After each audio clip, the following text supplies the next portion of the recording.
Estamos en el castro pequeño de Neixón, en el fondo de la Ría de Arousa, es uno de los castros más antiguos de Galicia y es muy importante para reconstruir la edad del hierro del noroeste de la península ibérica por varios motivos.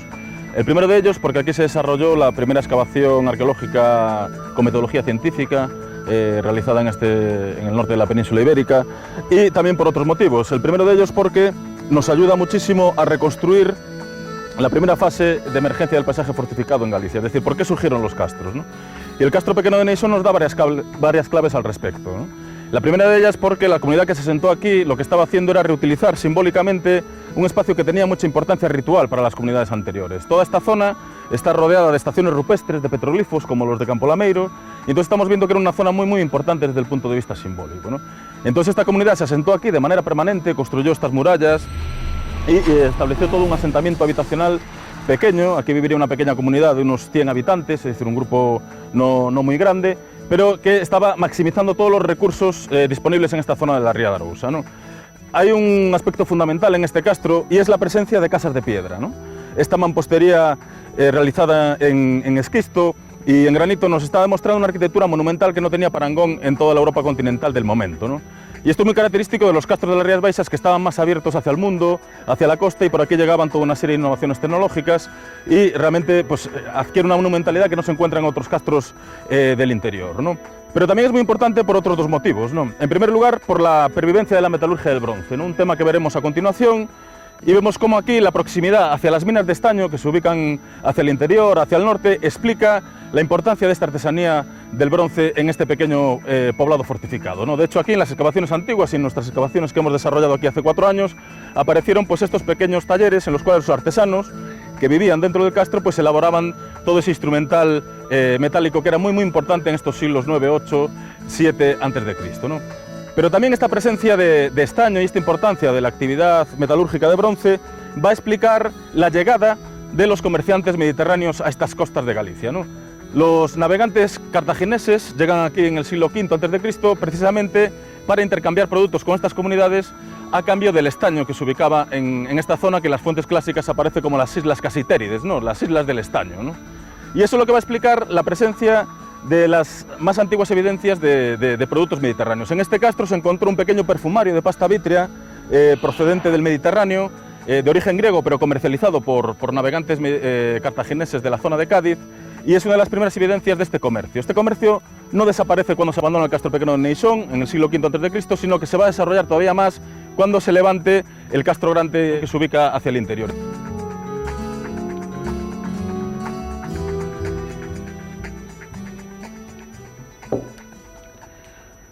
Como decía mi compañero Xurxo Allán, los objetos metálicos son un testimonio especialmente significativo para comprender las relaciones que se producen en el bronce final e inicios de la Edad del Hierro y que explican el surgimiento de poblados como el castro pequeño de Neixón.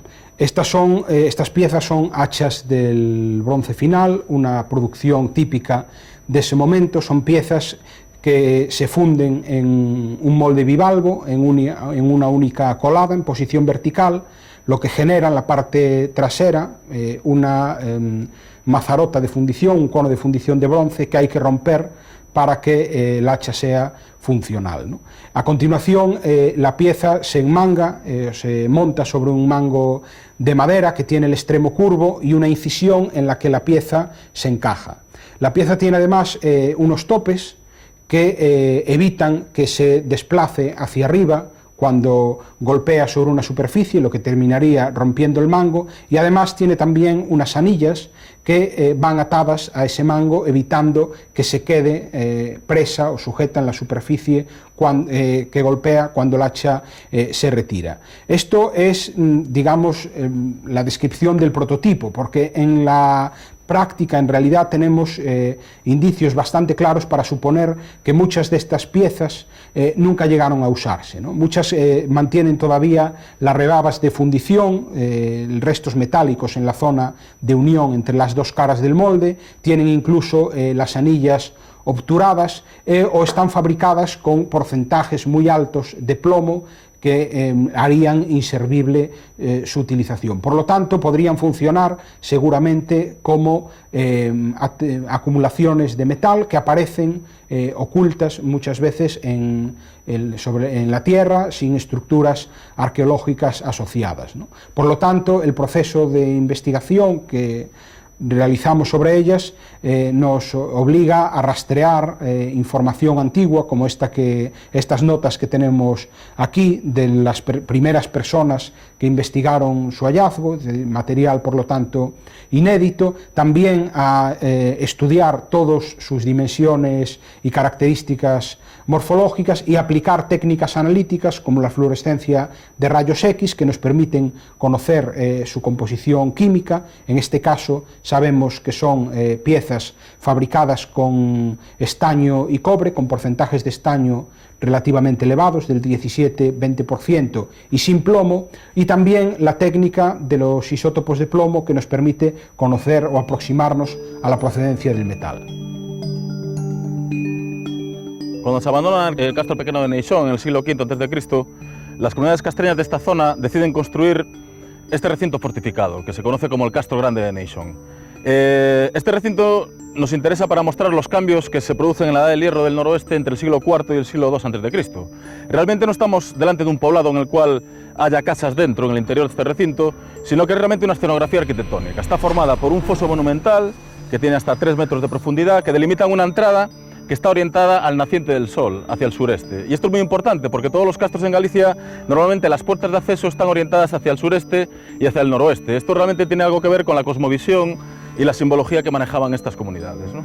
Realmente aquí lo interesante, lo que hemos documentado es que este es un espacio de negociación entre los navegantes mediterráneos y las poblaciones castreñas. Y esto lo sabemos porque en el interior de estos fosos aparecieron toda una serie de materiales excepcionales en el mundo castreño del noroeste. Aquí dentro han aparecido restos de aves rapaces, han aparecido restos de gaviotas, de cochinillos, han aparecido incluso los restos de un perro, el perro más antiguo documentado en Galicia hasta el momento, en el siglo IV o III a.C. Y nos aparecen sobre todo muchísima cerámica correspondiente a jarras profusamente decoradas que se dedicaban sobre todo al banquete y al consumo de bebidas alcohólicas, al consumo de cerveza, ¿no? Esto que los geógrafos griegos apuntaban en sus informes etnográficos sobre los montañeses del norte, aquí lo vemos claramente verificado, ¿no? Y es muy interesante cómo los castreños no solo reciben estos productos procedentes de Cádiz o del sur peninsular, no son sujetos coloniales, ¿no?, pasivos de este comercio, sino que reinterpretan todas estas novedades en función de su cultura y de sus códigos culturales, ¿no? Es muy interesante cómo aquí nos aparecen imitaciones castreñas de cerámica pintada cartaginesa. Es como las factorías chinas en la actualidad, ¿no?, que se dedican a reproducir e imitar distintos productos. Pues esto ya vemos que sucedía aquí en el siglo IV, III a.C., ¿no? Lo que estamos viendo es que realmente este es un espacio ritual muy importante. De hecho, está articulado en torno a ese pequeño montículo interior que son todo un conjunto de bloques de pegmatita, de piedras especiales. No es solo esquisto, granito, sino que son piedras con alguna connotación preciosa para estas comunidades, y vemos realmente cómo esto es un espacio simbólico de gran importancia para estas comunidades, ¿no? Lo que nos está indicando que es que a partir del siglo IV a.C. hay toda una serie de cambios en esta sociedad. Aparecen distintos recintos fortificados, ya no solo hay castros, hay unas grandes diferencias entre comarcas, entre territorios, ¿no? Y empieza un proceso de complejización social, ¿no? Probablemente los jefes castreños en esta época eran los que controlaban este comercio del estaño con el sur y los que detentaban el poder para realizar este tipo de ceremonias y este tipo de banquetes, ¿no?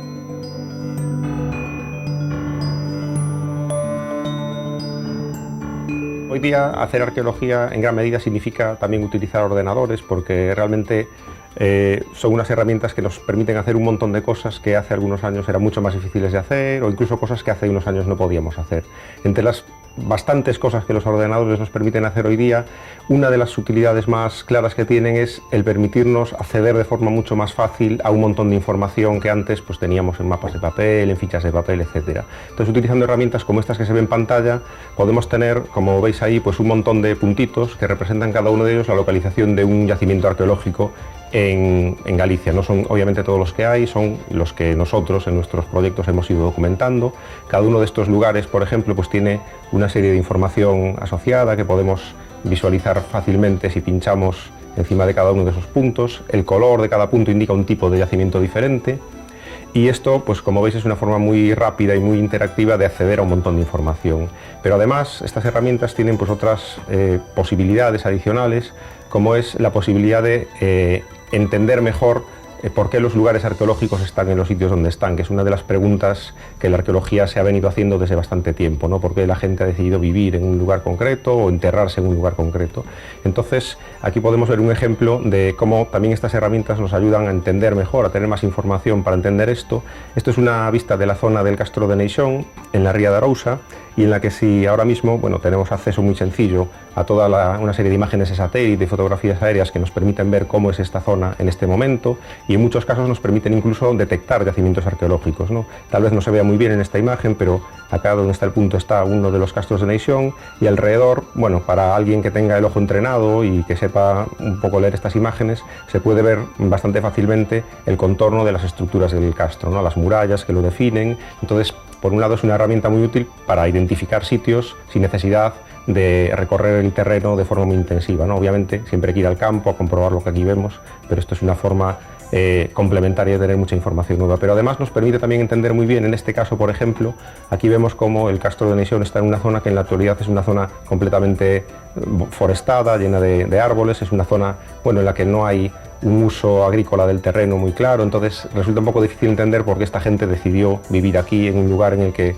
pues aparentemente no es una zona muy propicia para montar una aldea y para que la gente pueda vivir en este lugar. Sin embargo, gracias también a estas herramientas podemos comprobar cómo era esta misma zona hace, en este caso, pues 50, 60, 70 años y ver cómo lo que tenemos en la actualidad es el efecto de una serie de cambios muy fuertes que se han producido en el paisaje de Galicia y de esta zona en concreto en los últimos años, pero que tradicionalmente esta zona, como se ve aquí, pues era una zona que sí estaba cultivada, era un área de campos de cultivo, y esto nos permite pues tener información adicional para entender mucho mejor por qué la gente que construyó este lugar aquí pues decidió vivir en este sitio que nos parece hoy día un poco extraño, pero que a lo mejor, si no están atrás como 2000 años, sino simplemente hace 50 o 60, ya no era tan extraño, ¿no? Además, bueno, también podemos ver muchas veces sitios arqueológicos que ya han desaparecido, pues porque ha habido obras o porque se han ido erosionando o se han destruido por el efecto de cualquier tipo de obra o lo que sea, y que a lo mejor en estos momentos, hace también, como digo, 60, 50 años, pues todavía se conservaban y se pueden ver, bueno, como digo, no sé si se verá bien en la foto, pero se aprecia bastante más claramente la forma del yacimiento en esta foto de hace 60 años que en la actualidad, donde queda un poco más oculta, bueno, porque ha sido algo más deteriorado.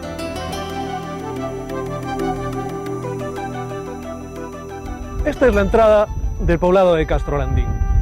Castrolandín es un poblado de modestas dimensiones, pero muy representativo de la fase de apogeo de la cultura castreña y también de su fin. En un momento del siglo IV a.C., a este lugar llega un pequeño grupo de personas, de no más de 100 personas, y ven que es un buen lugar para vivir. Lo primero que hicieron fue construir las defensas que podemos ver claramente detrás de mí y un conjunto de viviendas hechas en materiales perecederos. Madera, paja, barro. Tenemos la reconstrucción de una de ellas detrás de nosotros. Poco más tarde cambian estas cabañas en materiales perecederos por pequeñas también cabañas construidas en piedra. Aquí tenemos uno de estos ejemplos, una pequeña cabaña circular construida en piedra. Lo interesante de este segundo momento de ocupación de Castrolandín es que todas las cabañas, con independencia de su forma, son prácticamente de la misma superficie y de pequeña superficie, por cierto. Sin embargo, en torno al cambio de era, se produce una auténtica revolución en Castrolandín. Lo que sucede es que este segundo Castrolandín del que veníamos hablando es arrasado por completo hasta sus cimientos y sobre él se construye un nuevo conjunto de viviendas que nada tienen que ver. Son viviendas como esta que tenemos ante nosotros. Una gran vivienda de planta circular que incluso tiene un atrio. Las viviendas de esta fase son viviendas más grandes y sobre todo son viviendas con una mayor diversidad en cuanto a las formas. Si en el momento anterior de ocupación estas viviendas eran pequeñas y de semejante superficie y parecía que querían dar una imagen de igualdad entre los ocupantes del poblado, en este último momento de ocupación la impresión es la contraria. Parece que estas familias quieren distinguirse unos de otros, quieren destacar unos sobre otros. Este proceso Seguramente hunde sus raíces en la propia dinámica de la cultura castrexa, pero también creemos fue acelerado por la llegada del invasor romano.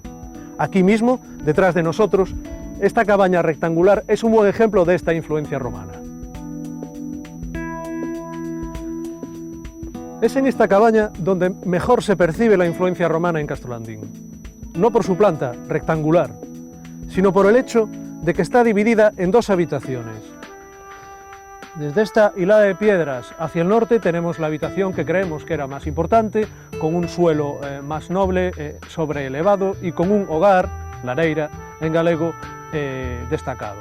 Sin embargo, la habitación hacia el sur tiene el suelo a un nivel más bajo y prácticamente, más que un hogar, tiene no más que un pequeño espacio entre dos piedras para hacer fuego. Además, aquí se localizó durante las excavaciones un pequeño vaso cerámico de lujo romano en el que se grabó una inscripción en latín, seguramente el nombre del propietario o propietaria abreviado. Pero no debemos de pensar en Castrolandín como en un poblado aislado. En ninguno de estos casos, en ninguno de estos poblados debemos de pensar en poblados aislados. Son elementos de un paisaje fortificado que en el caso del Valle de Cuntis estaba representado por más de 10 yacimientos ubicados en las laderas de los montes que vemos a nuestro alrededor. Sin embargo, en un momento del siglo I después de Cristo, Castrolandín es repentinamente abandonado y jamás vuelve a ser ocupado. Las gentes que vivían aquí seguramente descendieron a vivir al valle. Tras nosotros está la villa de Cuntis. Allí, poco después, los romanos llegaron a construir un balneario.